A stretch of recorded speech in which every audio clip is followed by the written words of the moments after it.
एउटा ट्रेडरले टेक्निकल एनालाइसिसमा पोख्त हुनलाई उसलाई कति समय लाग्छ? यो कुनै हाम्रो कलेजको अथवा युनिभर्सिटीको कोर्स जस्तो होइन। हेर्नुहोस्, टेक्निकल एनालाइसिस भनेको चाहिँ मिनिमम पनि तपाईँलाई लाग्नुहोस् 2 देखि 3 वर्ष मिनिमम टाइम राख्नुहोस् तपाईँहरूले। त्योभन्दा अगाडि त हुँदैन, कुनै पनि हालतमा हुँदैन। टेक्निकल एनालाइसिसको जुन हामी चार्ट प्याटर्नको कुरा गर्छौँ नि, त्यो चार्ट प्याटर्न भनेको चाहिँ कसैले सिकाएर अथवा कसैले भनेर सिक्ने कुरै होइन। तपाईँले डेली चार्ट हेर्नुहुन्छ। अब हाम्रो नेपालमा त 260-70वटा स्टक्सहरू मात्रै छन्। चार्ट एनालाइसिस भनेको चाहिँ के हो भने तपाईँको माइन्डमा एउटा डेटाबेस बस्दै जान्छ।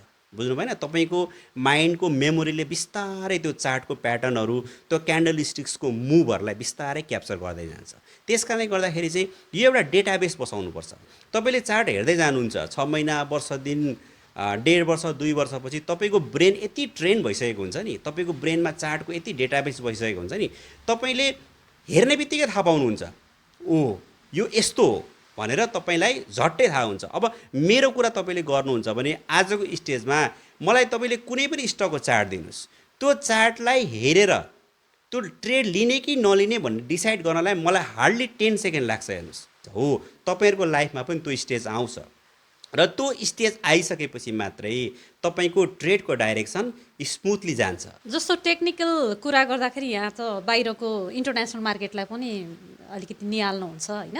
त्यहाँको टेक्निकल एनालाइसिस गर्ने तरिका र नेपालको केही डिफ्रेन्स छ?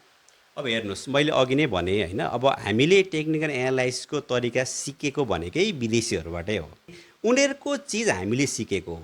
यदि तपाईँ नेपालको बजारमा टेक्निकल एनालाइसिसमा मैले अघि भने जस्तो तपाईँको ब्रेनमा डेटाबेस बसिसक्यो र तपाईँले कुनै पनि फाइनेन्सियल इन्स्ट्रुमेन्टको चाहिँ चार्ट हेर्ने बित्तिकै 10-15 सेकेन्डमा तपाईँको ब्रेनले एनालाइज गरेर एउटा डिसिजन लिन सक्ने यदि तपाईँ हुनुहुन्छ भने तपाईँ क्रिप्टो करेन्सी भन्नुहोस्, तपाईँको फोरेक्स भन्नुहोस्, युएस मार्केट भन्नुहोस्, अस्ट्रेलियन मार्केट, तपाईँ संसारभरको जहाँको पनि मार्केट तपाईँले ट्रेड गर्न सक्नुहुन्छ।